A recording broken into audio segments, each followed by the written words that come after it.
Tell me why you're here in Oklahoma. Yeah. This is a state that has incredible support. And when I say incredible, I mean, you see the lines of people coming in this building tonight. I mean, everybody's here. And it's a state that's treated us so incredibly well.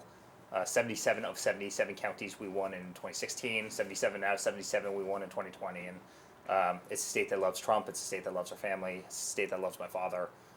It's a great American state. And I want to stop by. I want to say hi. And I want to come here to this amazing event.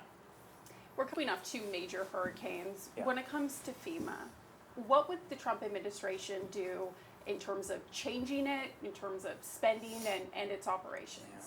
Well, FEMA wouldn't have run out of money under the Trump administration. You had North Carolina, they got so devastated. Other places did as well, South Carolina, Georgia, and obviously a lot of Florida.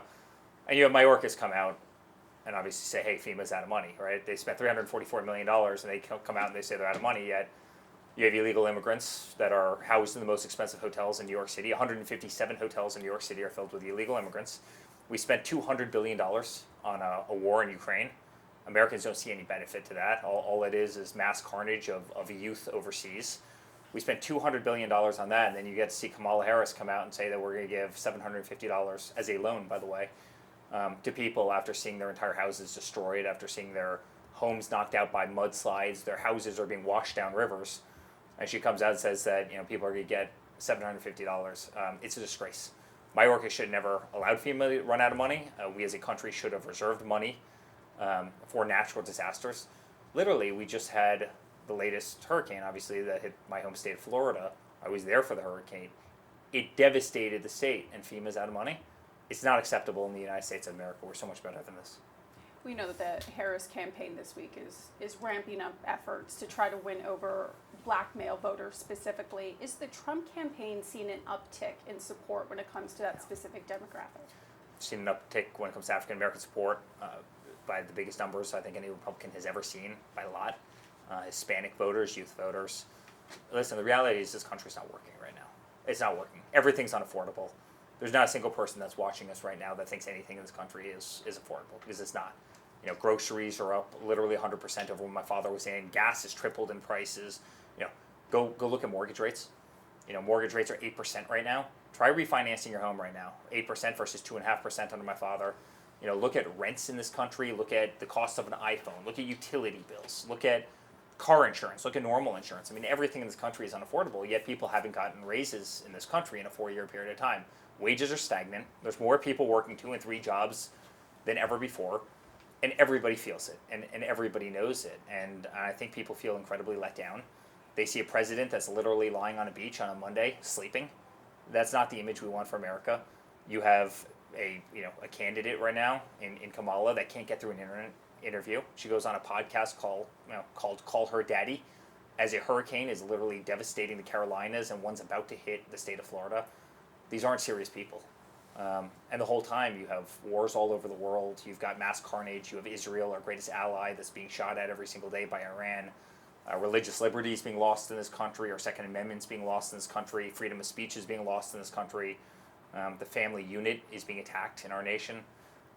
People feel all of this, and they think this is the most inept administration in the history of this country, and it is. And people want change, and they want it quickly.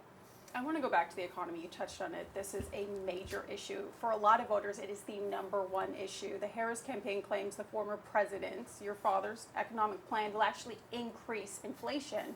Is that accurate? My father had 1.5% inflation, 1.5. And they brought that up to 8, 9, 10. And they actually understate the numbers, because I think anybody in this country that owns a business understands that expenses have grown quicker than that. It's devastating this country. And all of that was created by the war on oil and gas.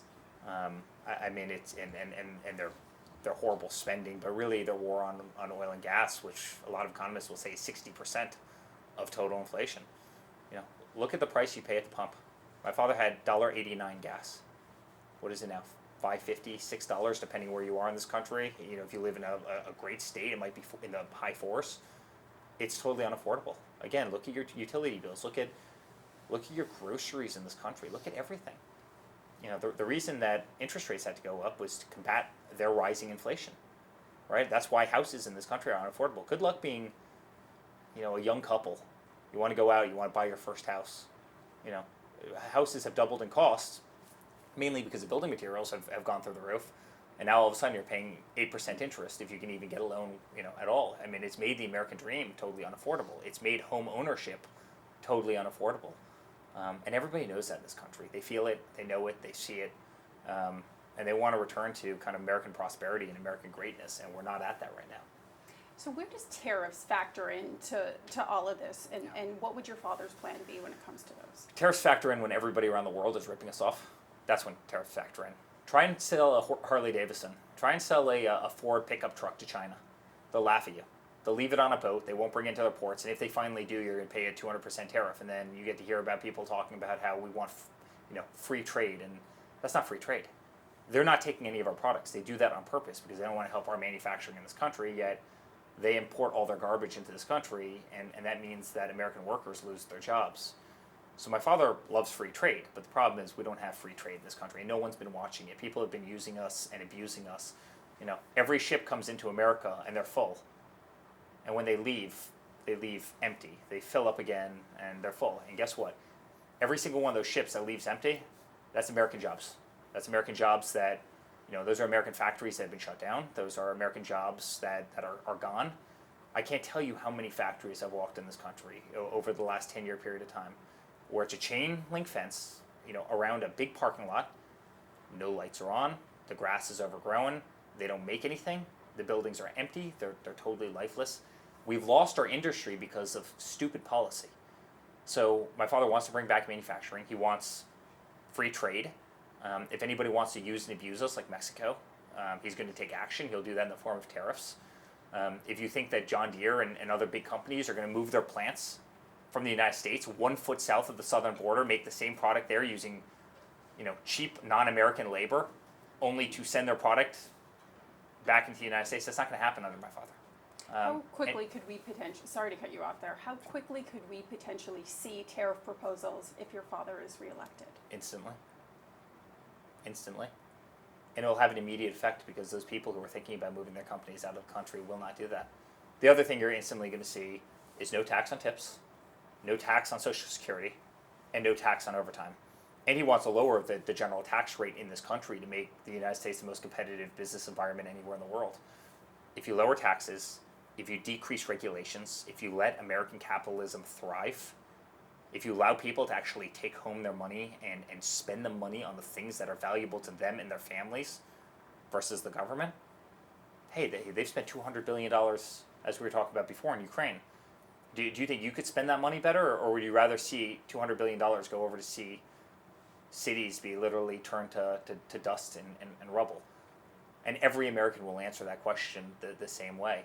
Our government spends like drunken sailors.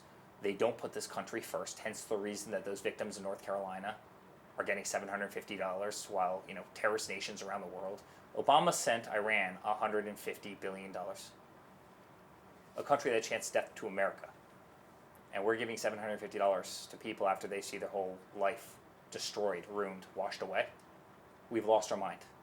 We've lost our mind in this country, and that's why we're going to win the election in November. People are sick and tired of the nonsense, and everybody knows that we're at a loss. We don't have any common sense anymore.